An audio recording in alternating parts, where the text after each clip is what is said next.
FM. Mirador, c'est barbant. Les antivaleurs sous les fourches codines de nos chroniqueurs.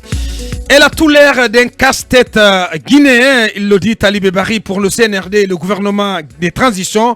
Et il ne serait pas exagéré de penser que les nouvelles autorités pourraient avoir réservé ce qu'il qualifie, ce qu'il appelle un enterrement de première classe à l'importante question de déclaration des biens. Mamadou Ouri, cela fait plus de 6 mois que le gouvernement est en place. Officiellement, aucun membre du gouvernement, aucun ministre n'a déclaré ses biens officiellement.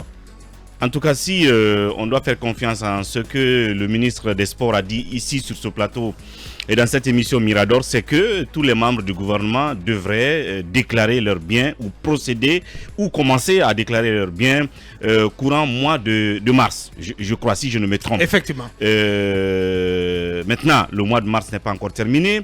Mais nous sommes quand même le 15 on le rappelle le principe. C'est très important de le rappeler. C'est notre boulot. Ouais. Et c'est normal d'ailleurs. Parce que quand on voit, Ouri, c'est pas pour te couper ce qui vient de se passer en France, où les avoirs des 12 candidats à la prochaine élection présidentielle, la campagne est en cours, leurs avoirs ont été dévoilés.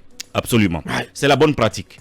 Et même si Béa Diallo a dit ici qu'ils allaient commencer à déclarer leurs biens durant ce mois de mars, justement nous sommes à la mi-mars et aucun d'entre eux ne l'a commencé, il y a lieu justement de s'interroger. Ouais. Est-ce que cela se fait en catimini et qu'on ne le sait pas? Ouais. On se poserait bien la question parce qu'il a dit qu'il devrait se rendre auprès de la Cour suprême pour donc procéder à la déclaration de leurs biens. Ouais. Si cela n'est pas fait, je ne vois pas pourquoi le gouvernement devrait continuer à, si vous voulez, faire même le moralisateur vis-à-vis d'anciens dirigeants. Je suis d'accord. Parce que eux doivent donner l'exemple et nous devons savoir justement qu'est-ce qu'ils ont en tant que ministre, en tant que haut responsable. En entrant surtout en fonction. En entrant en fonction. Ouais. Parce qu'il y a des informations qui circulent, comme quoi certains ont commencé déjà à s'acheter des domaines. Ouais.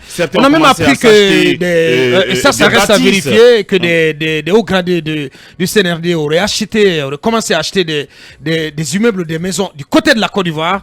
Nous sommes sur les enquêtes pour savoir ce qui s'est passé récemment. Est-ce que des éléments du CNRD ont fait des acquisitions de biens immobiliers à Abidjan?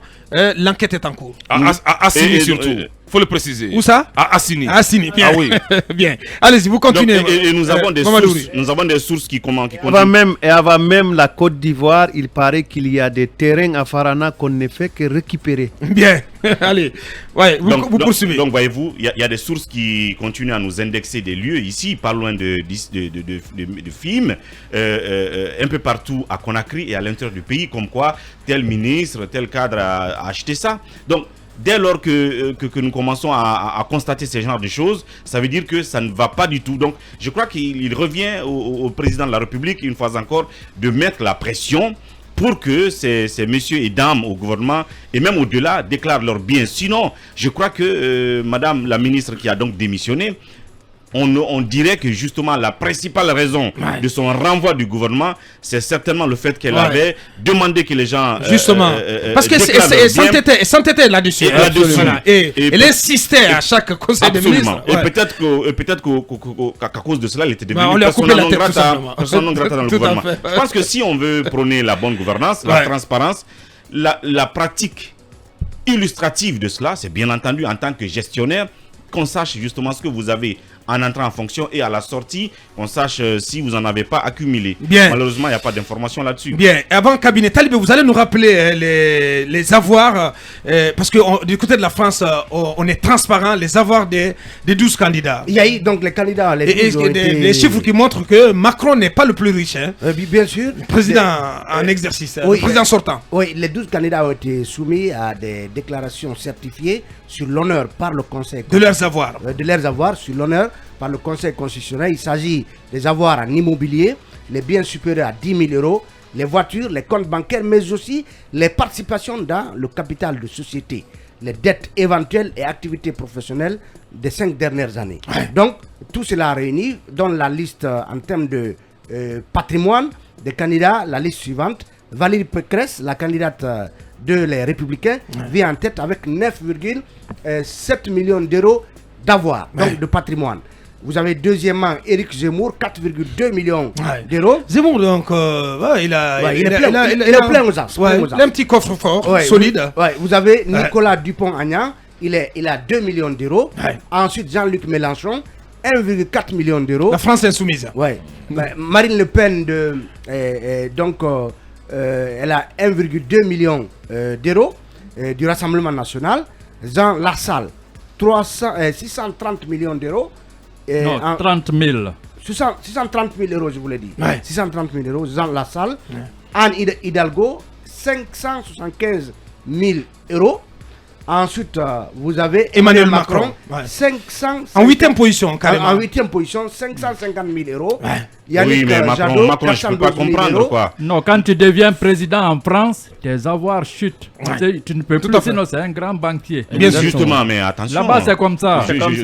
C'est quelqu'un qui a donc travaillé pour des grands groupes. Oui, mais ça chute. On sentait à cette déclaration sur l'honneur. C'est comme ça. Bien, ça chute. Oh là là. Faut pas donner. Faut pas faire un appel d'air. La France-Afrique n'est plus là. Mais vous ne regardez pas les documentaires sur les fausses déclarations de biens en France? Bien.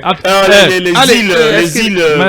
Mais en attendant, c'est des biens certifiés par Je comprends. le Conseil constitutionnel. Alain Griset, le ministre des PME, a démissionné en décembre 2021 pour fausse déclaration sur son patrimoine. Aboubacar. Il y a tellement de hauts responsables français qui ont fait des fausses déclarations de biens dans l'histoire. Mais c'est là-bas, on punit. Bien, on a 2 minutes pour clore. Aboubacar, c'est pas une montagne. j'ai peur même de voir le nom des cabinets Fofana dans mon fichier.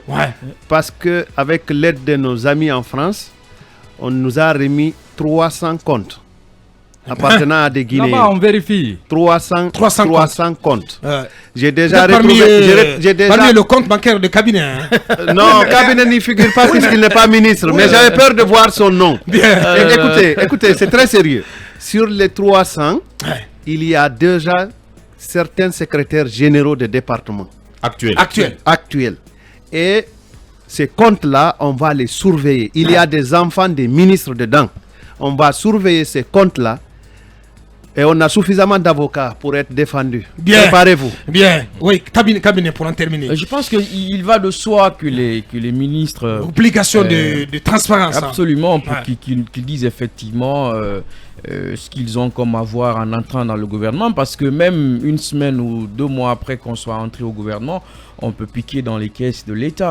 Je crois qu'autant ceci est important, je pense aussi que ça permet de donner du contenu au discours qui est celui de la répression contre les crimes économiques et financiers, mais aussi sur la question de l'orthodoxie financière. Bien dit. Voici donc ce qu'on pouvait dire sur cette importante question de déclaration des biens, un principe de gouvernance qui s'applique aux actuelles autorités, donc qui ont tout simplement l'obligation d'y sacrifier. La suite.